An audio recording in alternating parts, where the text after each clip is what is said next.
Thank you very much, Kopa Kojega, Pekka. Thank you also very much, Mr. Dantin, for organizing this event and for hosting this important event this evening in the European Parliament. Livestock counts. I find this a very, very good initiative. And I would like to immediately give all the credit to the people who make the showcast here. So the producers, I haven't had the time yet to taste, but I'm sure that will come. Because it shows that what EU farmers from the European Union can actually do. How good they are. And how important it is for them to continue doing this, to make products that the consumers, both in the European Union and outside the European Union, like. It shows the strength also of the sector. I do not only want to speak about difficulties, also the strength. And what is the strength of the agriculture, of the livestock sector in Europe? It's its fact that it's embedded in this very long-standing and successful production model, which is centered on local and regional diversities. That is where the strength of the European livestock sector comes from. And it's good that we are strong in that regard, because there are a lot of challenges. Let me mention a few of them.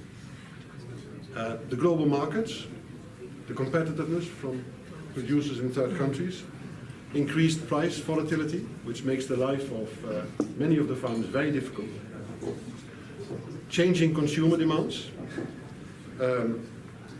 questions about nutrition, question about health, the requirement to have the highest health standards and quality standards, animal welfare standards.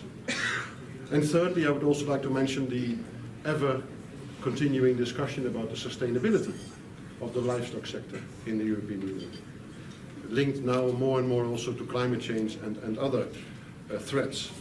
So the challenges are big, but nevertheless, I think that the prospects are good for the sector, which is full of creative people and full of people who know that they have to adapt, have to change, and who have, I think, in itself a bright future.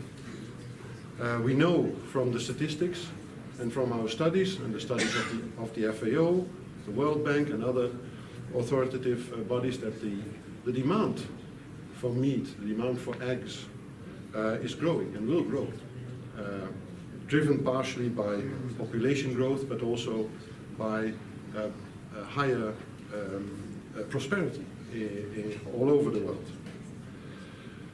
So I think that is the prospects are not bad. When it comes to claims that you hear left and right in particular countries or by particular organizations, I always keep in mind that animal products have been part of the diet of mankind for about 2 million years. And that we have been breeding animals for 15,000 years. Animal livestock products are surely and will remain forever a very important source of protein. And there's also, I think, an important element here that needs to be picked up in terms of education and informing the consumers properly. On an evening like this, I think I'd like to be more humble about what the European Commission and what the CEP can do. But of course, I would like to refer to the two pillars of the common agricultural policies and the various support mechanisms that are there. Also for farmers who would like to convert to a different business model. The support from us and from Commissioner Hogan to open new markets, third countries, do away with unfair export restrictions, of which there are many, in particular in your sector, which you are suffering a lot from, and where there's not always the quid pro quo. We open our markets, but the quid pro quo on the other side, or the pro is not always coming, at least not always as fast. I am convinced, and Commissioner Hogan is convinced, that the livestock sector will always remain a very important part of the CAP, of the countryside, of the rural economy. And as a token of this, we've also decided in the European Commission to invest more in our tools to monitor this very important market, and that's why there will be a meat market observatory, which will have its first meeting on the 15th of July of this year. The meat market observatory will not alleviate, of course, immediately the crisis. That is not what I'm saying.